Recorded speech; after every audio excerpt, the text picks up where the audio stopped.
presidente da CONEMAD, muito obrigado por esse momento.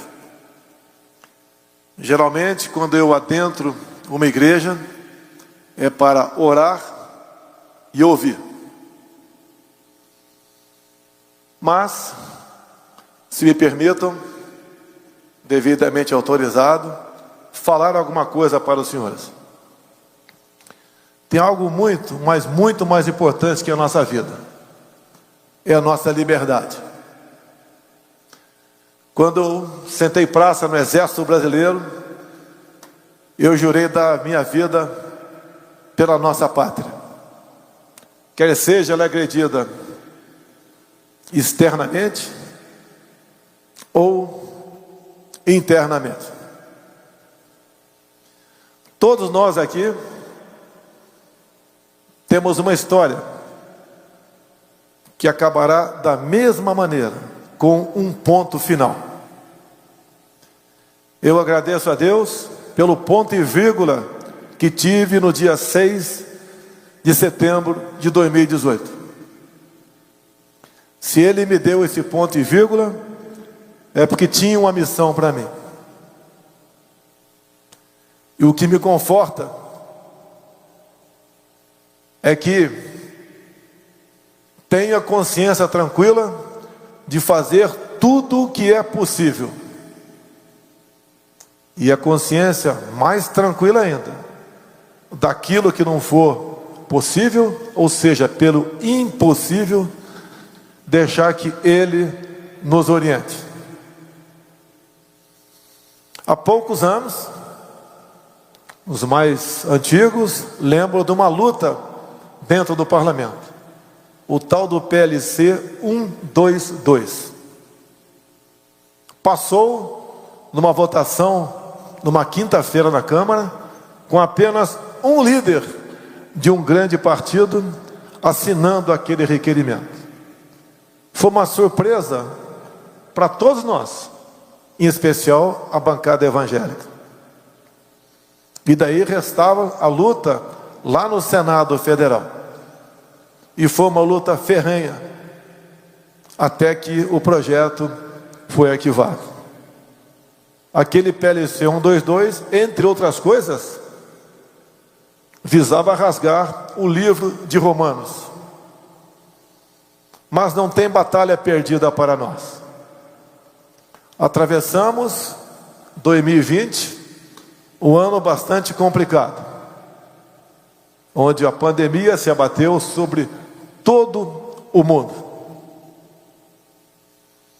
O mais fácil seria eu aderir o politicamente correto, rasgar todos os incisos do artigo 5º da Constituição, onde se fala dos direitos, das garantias e das liberdades individuais.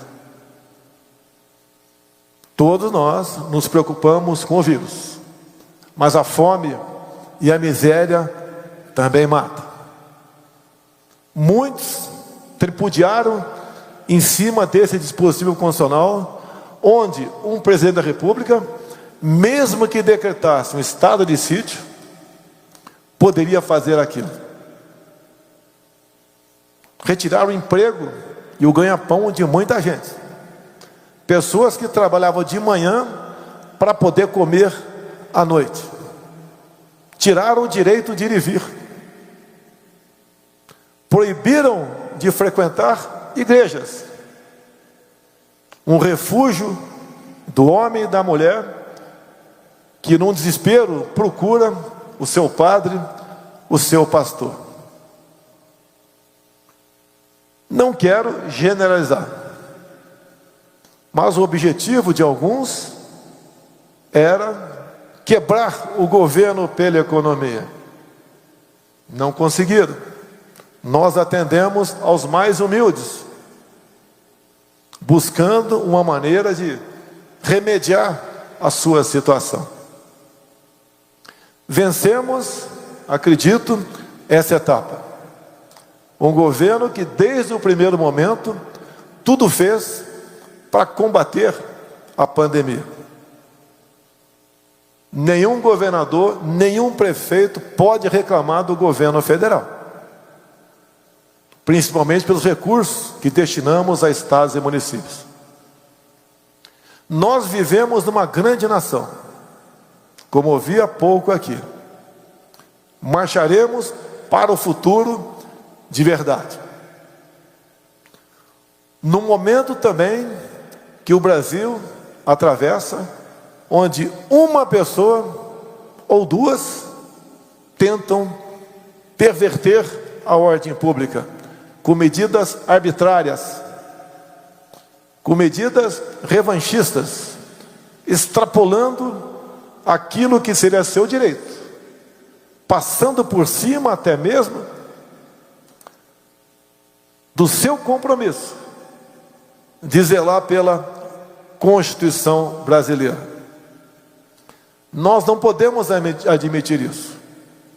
Quando um presidente de um Tribunal Superior Eleitoral desmonetiza páginas de apoiadores do governo, ele abre brecha para que presidentes de tribunais regionais eleitorais façam a mesma coisa para defender o seu respectivo governador. Isso não é democracia. A liberdade de expressão tem que valer para todos. Temos um presidente que não deseja e nem provoca rupturas, mas tudo tem um limite em nossa vida. Não podemos continuar convivendo com isso. Sei que a grande maioria de líderes evangélicos vão participar desse movimento de 7 de setembro. E assim tem que fazê-lo. Está garantido em nossa Constituição. Espero que não queiram tomar medidas para conter esse movimento. A liberdade de se manifestar, vedado o anonimato, está garantida em nossa Constituição. Não depende de regulamentação. O Brasil precisa de paz, precisa de tranquilidade para poder prosseguir. É impressionante como alguns querem evitar esse movimento espontâneo do povo, desse povo que movimenta os outros, quando participou, sempre imperou a ordem, a disciplina, ao respeito ao patrimônio, ao respeito aos policiais presentes. Será que eles querem apenas movimento em época de eleições? Como vimos por ocasiões das eleições de 2020, onde era permitido tudo? Temos o problema da pandemia pela frente. E desde o começo eu falei, devemos tratar a questão do vírus e o desemprego com a mesma responsabilidade e de forma simultânea. Não podemos apavorar o povo. Ficar dentro de casa não se resolve absolutamente nada. Temos que enfrentar, buscar alternativas, buscar tratamento. Eu nunca vi, ao longo dos meus 66 anos de idade, dizer que uma pessoa acometida de uma enfermidade só deva procurar o médico quando sentir falta de ar, buscar o tratamento apenas numa estação hospitalar, como era o protocolo do primeiro-ministro meu da saúde. Fique em casa. Quando sentir falta de ar, estiver quase morrendo, procure um médico. Vi médicos, alguns, negando o tratamento off-label. O médico, segundo o Conselho Federal de Medicina, ele tem o direito de buscar um tratamento alternativo para algo que não tem ainda um remédio com a sua comprovação científica. Por que negar isso? Qual o interesse? Conhecemos ao longo da pandemia protótipos de ditadores no Brasil que queriam inclusive proibir pouso de aeronaves, fechar a divisa com estados, botar barricada no seu município. Além de decretar lockdown, toque de recolher e medidas restritivas, teve um município não muito longe daqui, que tinha até uma sirene para o povo ficar dentro de casa. Todos nós enfrentamos problemas e devemos nos preparar para vencê-los. Nada mais importante do que a fé nesse momento. Buscamos alternativas. Não podemos ficar do lado da grande maioria. Senhores e senhoras, para mim seria muito mais fácil estar do outro lado. Talvez estivesse tomando agora uma champanhe, um uísque. Preferi não o lado mais difícil, mas o lado da verdade, baseado até naquele versículo bíblico que me acompanhou durante toda a campanha. E conhecereis a verdade, e a verdade vos libertará. Digo uma coisa aos senhores: eu tenho 3 alternativas para o meu futuro: estar preso, ser morto ou a vitória. Podem ter certeza, a primeira alternativa, preso, não existe.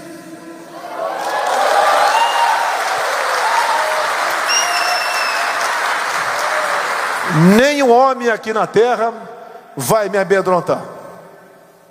Tenha consciência que estou fazendo a coisa certa. Não devo nada a ninguém. Ninguém deve nada a mim também.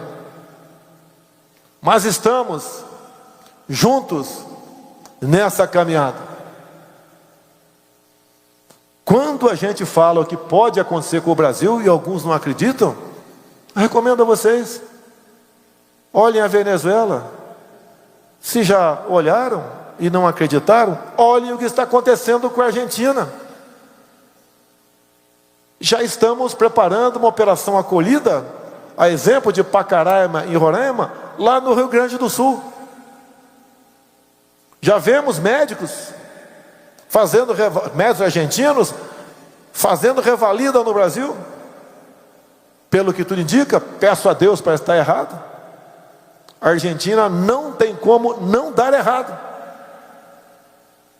E nós aqui, se temos dificuldade para lutar por nossos direitos com liberdade, imagine se perdermos essa liberdade. Aqui não tem salvador da pátria. Quem vai dizer amanhã como será a nossa vida, será cada um de vocês. No dia 7 de setembro, estarei de manhã na esplanada dos ministérios. E à tarde, nobre fuzileiro, estarei na Paulista. Porque sempre onde o povo esteve, eu também estive. Mesmo durante a pandemia, era muito fácil para mim ficar no Palácio da Alvorada, com tudo à disposição, e deixando eu ver o povo lá fora se virar. Fui para dentro das comunidades de Brasília, Ceilândia, Taguatinga, entre outros. Adentrei a casa dos mais humildes, pedia para abrir a geladeira. Muitos sequer tinham um ovo dentro dela. Muitos perderam toda a sua renda. Eu estive no meio deles. Sempre agi dessa maneira. Não devemos escolher o lado mais fácil. Devemos estar do lado da verdade. Essa verdade nos liberta. Lembro durante a minha pré-campanha, uma jornalista me disse que eu jamais ganharia as eleições com João 8,32. Disse ela que o povo não gostava de verdade. Eu respondi: então não vou ganhar a eleição. Quantos de vocês viram ao longo de campanhas para executivos, ao longo de décadas, O primeiro item da campanha era: vou combater a corrupção. No governo federal, de 85 para cá, o único que combateu de verdade fui eu. Não temos uma só denúncia de corrupção. Se aparecer, vamos colaborar com as investigações. Estatais que davam prejuízos de dezenas de bilhões de reais passaram a dar lucro. Veja com o governador Ratinho, lá do Paraná, o que ele acha da Itaipu Binacional, de ontem e de hoje. Itaipu passou a ser uma super secretaria de obras do governador, porque nós combatemos a corrupção, e não apenas através de discurso ou de palavra, mas com ações. Não pensem, senhores, que muitos querem me tirar daqui em nome da volta da normalidade e da democracia. Querem tirar daqui pelo poder. A abstinência do dinheiro fácil os torna belicosos, os fazem reunir, os fazem conspirar. Digo uma coisa a esse: Deus me colocou aqui, e somente Deus me tira daqui.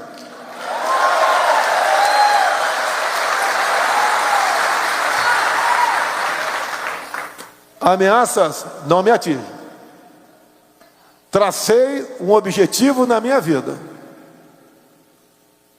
Realmente não tem como acreditar eu ser presidente da República. A tentativa de homicídio, sem televisão, sem recurso. Comprovei a fraude no TSE com documentos do próprio TSE.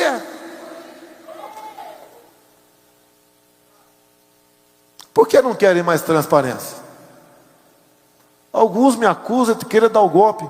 Eu já sou presidente. Eu vou dar um golpe em mim mesmo. Não tem do que me acusar. A última da CPI, nas palavras de alguns poucos, eu vou ser enquadrado em charlatanismo e curandeirismo, por causa da hidroxicloroquina. Eu queria fazer uma pergunta aqui, por favor. Quem foi acometido de vírus? Levanta o braço, por favor. Quem pegou o vírus? Baixa o braço. Quem tomou hidroxicloroquina ou ivermectina? Levanta o braço.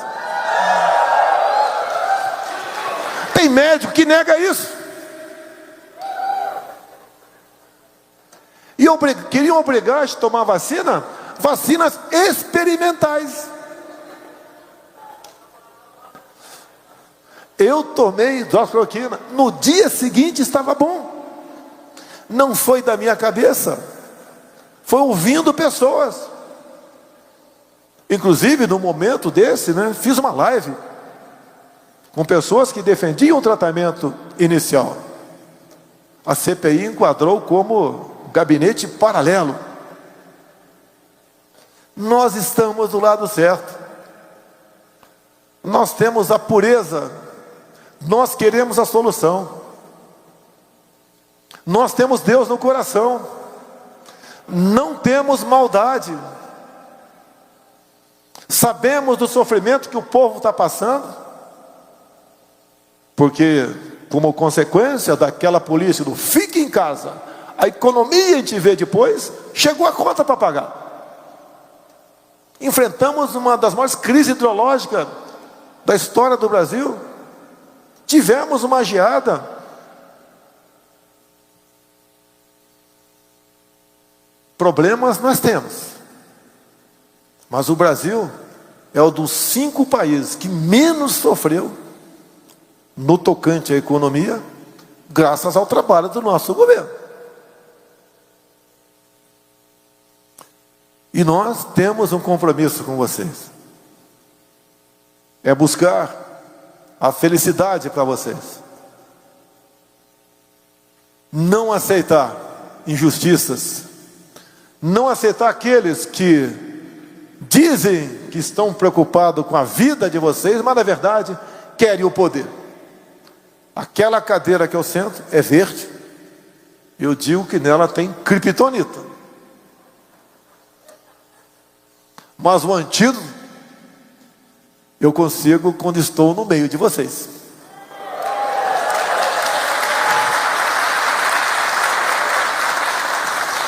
Terminando, preso, jamais. Vivo, dependo de Deus.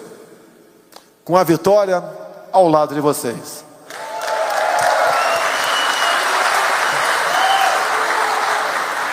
Humildemente, muito obrigado ao povo brasileiro, ao entendimento que vocês têm, ao discernimento. E tem uma passagem bíblica, não sou pastor nem padre, mas que diz que por falta de conhecimento meu povo pereceu. Não faltará conhecimento aos senhores, não faltarão informações, não faltará fé e disposição para lutar que aquilo que é de mais sagrado em nossa vida, a nossa liberdade. Muito obrigado aos senhores, que Deus proteja o nosso Brasil.